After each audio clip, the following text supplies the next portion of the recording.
شعرخوانی بهترین جلیل‌زاده آمینه، خواننده صنف 6 مؤسسه تعلیمی رقم 1. اسلامزاده حسنیه، خواننده صنف 6 مؤسسه تعلیمی رقم 1. ایدیمای بحریدین، خواننده صنف 4 مؤسسه تعلیمی رقم 1. الان 8 نامیناسیایی که در مؤسسه‌های تعلیمی روزی کودکان گذرانده شد. از بین همین نفرها 25 نفر راحت به دور ناحیه گرفتن. همینا تیاریشون بینم برای افتخارنامه و توفا. وقتی که برآمد میکنم برام داشت ما میبریم توفاتون هم میگیرین. فهمو؟ مکتب هایی که ما 48 مؤسسه تعلیمی داریم از دیگر مکتب ها هم جلب کرده شوند، از دیگر دیه های دوردست هم جلب کرده شوند و وقتی که خواننده در سطح بلند قدردانی کرده می شود و کوشش میکند که در آینده حرکت و خوانش خود را خوبتر و بهتر نماید. سلامت باشید. حاضرین گرامی، امروز برای بایدگی خاطر کودکان از جانب کودکان و نورسان هنرمند ناحیه و گروه هنرمندان بخش فرهنگ چورابینی کنسرتی تحت شعار ما نسل خوشبخت زمانیم آماده شده است و اینک آن را منظور شما می‌گردانیم. مرحمت. سر نامه به نام آن خداوند که دلها را به دلها داد پیوند، به نام خداوندی که جان آفرید سخن گفتن اندر زبان آفرید. السلام زیبنده پاک خدا، السلام از نام ما جانم فدا. ای محمد مصطفی جانی رسول، این سلامی بنده را بین ما قبول. سلام و درود سرشار از مهر و محبت، اخلاص و صمیمیت نثارتان باد. استادان معتبر و مهمانان سعادتمند، اینک باز ما و شما در این میدان برهوا با هم آمده ایم تا اینکه آزمون بخشیده بر روز کودکان که تحت عنوان یک هفته کودکی من برگزار می‌گردد سخن رانید. ایام کودکی دوره خوش و گوارا و ناتکرار عمر انسانی است.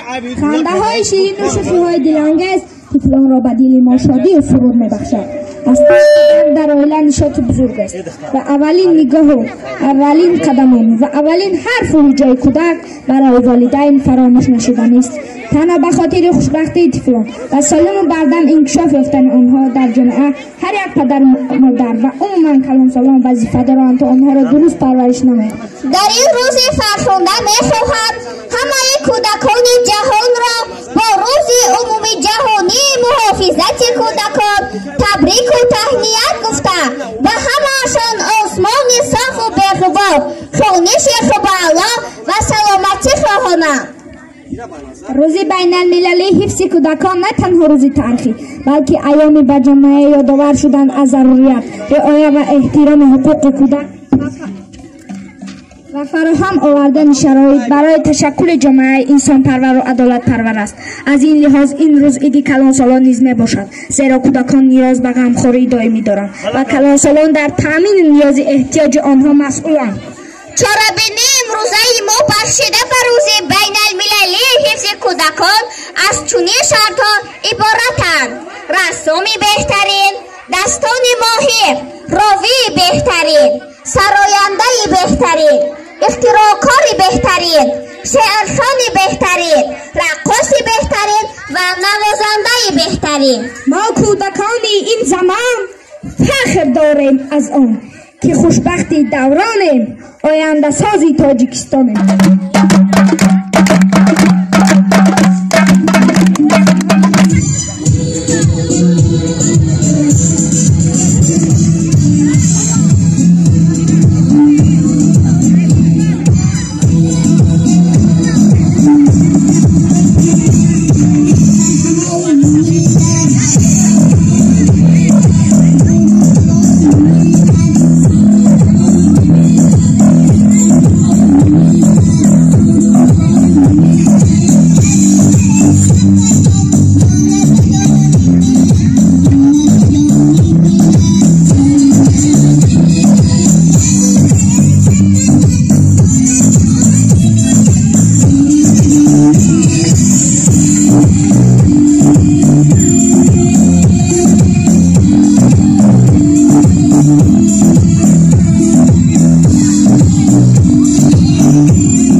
رخصارت ترخ بادیه دختری بلج بادیه رخصارت ترخ بادیه مثل سبی خوبانیه داغ و جیگر ملادیه مثل سبی خوبانیه داغ و جیگر ملادیه مثل سبی خوبانیه داغ و جیگر ملادیه آها سخ میزنه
Talking about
درود برای کودکان بسند موکی تاجیکان درود و احترامی من به همگیران وارسا درود و هم سلامی من صفا و هم کلانی من برای حفظ کودکان نثارتان پیامی من به همه شما رحمت بسریع کنی عزیز با جای های خوب گذارید. اکنون رقص در اجرای گل دختران. مرحمت. خوشبخت و خوشگویم نو بچه میبرندش نمازه او میبونه زورایی استقاله خوشبخت و خوشگویم نو بچه میبرندش نمازه او میبونه سرشوقی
Sari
سرتشنه